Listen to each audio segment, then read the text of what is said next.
Hello everyone. So today we will cover the remaining case studies of the lesson financial market. So let's start it.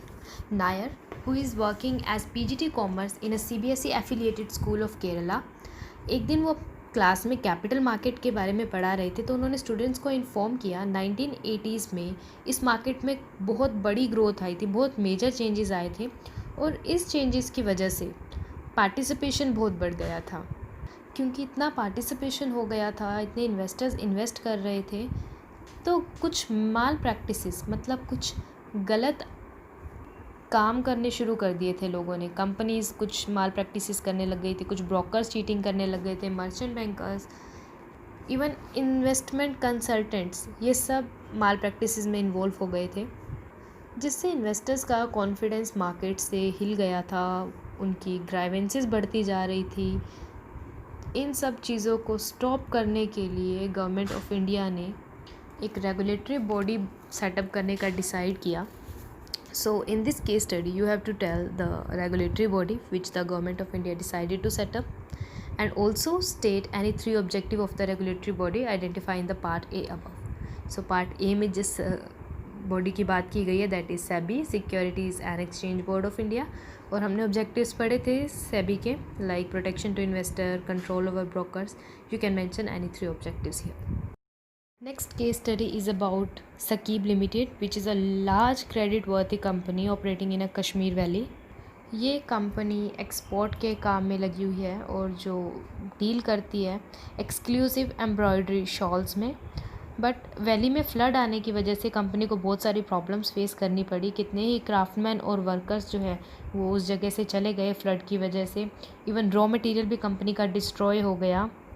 Raw material की supply में भी problem आने लगी, तो इस वजह से प्रोडक्शन साइकिल बढ़ गया। प्रोडक्शन साइकिल कैसे इंक्रीज़ होता है?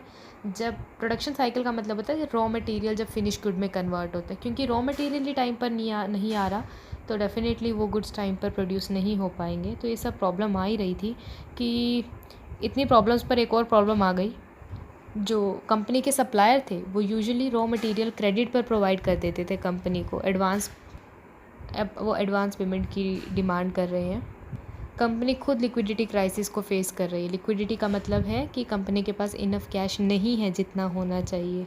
सो the CEO of the company feels that taking a bank loan is the only option with the company to meet its short term shortage of cash.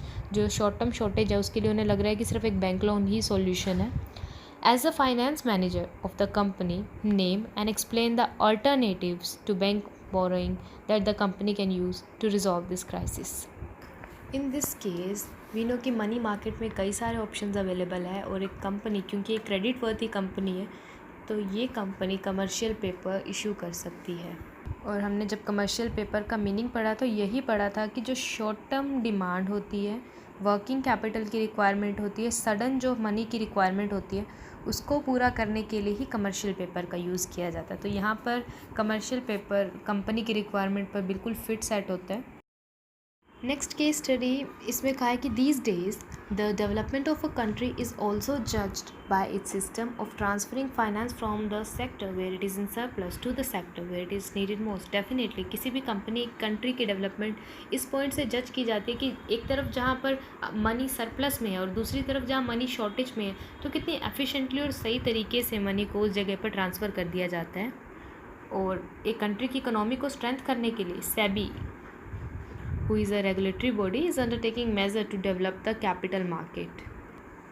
In addition to this, there is another market in which unsecured and short-term debt instruments are actively traded every day. Right? ये money market को explain किया हुआ है ना. These markets together help the savers and investors in directing the available fund into their most productive investment opportunity. So in this case study, you are supposed to name the function being performed by the market in the above case. यहाँ 2 तरह की market की बात की गई है ना. Capital market का नेम तो डायरेक्टली ले लिया, बट मनी मार्केट का नेम इनडायरेक्टली है। एंड वी नो ये कैपिटल मार्केट और मनी मार्केट टुगेदर ये दोनों किसका पार्ट है? फाइनेंशियल मार्केट का। तो यहाँ ऊपर किसके बारे में बात की गई है? फाइनेंशियल मार्केट की। एंड सॉरी, क्वेश्चन ये पूछा था कि फंक्शन बताना है इस मार्केट ने कौन सा कवर किया है। तो फंक्शन यहाँ पर मोबिलाइजेशन, ऊपर वाले पॉइंट में बताया ना कि कंट्री की डेवलपमेंट इस पर डिपेंड करती है कि किस तरीके से एक्सेस सरप्लस को शॉर्टेज वाले एरिया पर पहुंचाया जाता है। तो मनी की मूवमेंट, किसी भी चीज़ की मूवमेंट को मोबिलाइजेशन कहा जाता है. This is the function which is perform by this market. Next case study is about Mission Coach Limited, which is a large and credit-worthy company manufacturing coaches for Indian Railways. It also wants to export these coaches to other countries and decides to invest in new high-tech machines. क्योंकि investment इतनी बड़ी है तो long term finance की requirement रहेगी. इन्होंने सोचा कि इशूइंग इक्विटी शेयर इस लॉन्ग टर्म रिक्वायरमेंट को पूरा किया जा सकता है. But the issue of equity share involves huge flotation cost. काफ़ी ज़्यादा कॉस्ट आती है इक्विटी शेयर्स को इशू करने में. To meet the expense of flotation cost, the company decided to tap the money market. So in this case study, you are supposed to name and explain the money market instrument the company can use for the above purpose. आपको money market instrument बताना है कि कौन सा use किया है और explain करना है. यहाँ पर क्योंकि ये कंपनी भी क्रेडिट वर्दी है, लार्ज है, और हमने कमर्शियल पेपर में एक ब्रिज फाइनेंसिंग कंसेप्ट भी पढ़ा था ना कि जब लॉन्ग टर्म फाइनेंस जनरेट करना हो तो उसके लिए फ्लोटेशन कॉस्ट वगैरह बियर करनी होती है. तो इसके लिए जो पैसा है वो कमर्शियल पेपर की हेल्प से जनरेट किया जा सकता है, जो ब्रिज फाइनेंसिंग का काम करता है. तो उसी तरीके से फ्लोटेशन कॉस्ट को बियर करने के लिए भी कमर्शियल पेपर का यूज़ किया जाएगा. What is commercial paper? It is unsecure promissory note which are issued by large और creditworthy companies to raise short term funds at lower rates for interest than the prevailing market rate. Lower rates of interest पर ये issue किया जाता है. Duration क्या होती है इस फंड की? 15 days to 12 months. और इस फाइनेंस को क्यों यूज़ किया जाता है? वर्किंग कैपिटल की रिक्वायरमेंट के लिए, ब्रिज फाइनेंसिंग के लिए, शॉर्ट टर्म रिक्वायरमेंट के लिए, इन सब पर्पज़ के लिए कमर्शियल पेपर्स को यूज़ किया जाता है. Look at the next case study. Shreya, who is a student of 12th Commerce, her two friends Sugandha and Sakshi are +2 non-medical students. Shreya has full knowledge of capital market, but both her friends are interested in it, but they do not have even an iota of knowledge about it. Shreya gives them the knowledge about capital market in the following manner. तो श्रेया अपने friends को capital market की knowledge दे रही है. She said, एक company अपनी financial requirement को complete करने के लिए शेयर्स इशू करती है. शेयर्स कैपिटल मार्केट में इशू किए जाते हैं.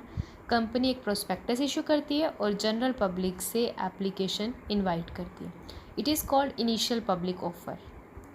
कि एक बार इन्वेस्टर ने अपना मनी इन्वेस्ट कर लिया तो उनका मनी वहीं पर ट्रैप हो जाएगा, अटक जाएगा. ऐसा नहीं. अगर वो चाहते हैं तो इन शेयर्स को वो रीसेल भी कर सकते हैं जो भी मार्केट प्राइस चल रहा होगा उस प्राइस पर, और अपने कैपिटल को विड्रॉ कर सकते हैं. एक और इम्पॉर्टेंट फीचर जो है इस मार्केट का वो ये है कि कोई पर्टिकुलर प्लेस नहीं होता. However the market where in the shareholder sell share does have a particular place. But जहाँ पर ये मार्केट, जिस मार्केट में ये शेयर सेल किए जाते हैं उसका एक प्लेस होता है, जैसे कि stock exchange. So in this case study आपको ये बताना है कि इस पैराग्राफ में दो तरह की कैपिटल मार्केट की बात की, उसे आइडेंटिफाई करना है,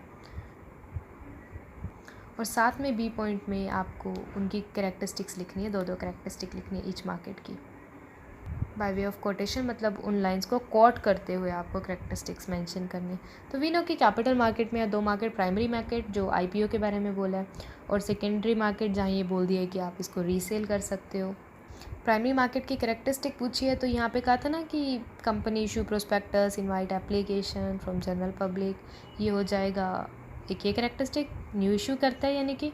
सेकेंडली ये कि मार्केट में कोई पर्टिकुलर प्लेस नहीं होता. तो जो ये कोई प्लेस नहीं होता ये भी प्राइमरी मार्केट का फीचर होता है. सेकेंडरी मार्केट का तो फीचर होता है ना जहाँ सेल किया जाता है उसका पर्टिकुलर प्लेस होता है. तो ये हो गया कि it has a particular place. और एक ये पॉइंट कहा था कि लिक्विडिटी है, जब चाहे सेल कर सकते हैं. तो ये सेकेंड कैरेक्टरिस्टिक हो जाएगी. So that's it for today. I hope you understand today's lecture, and as a homework you have to understand the whole case studies till 19. In case of any doubt you can contact me. Thank you.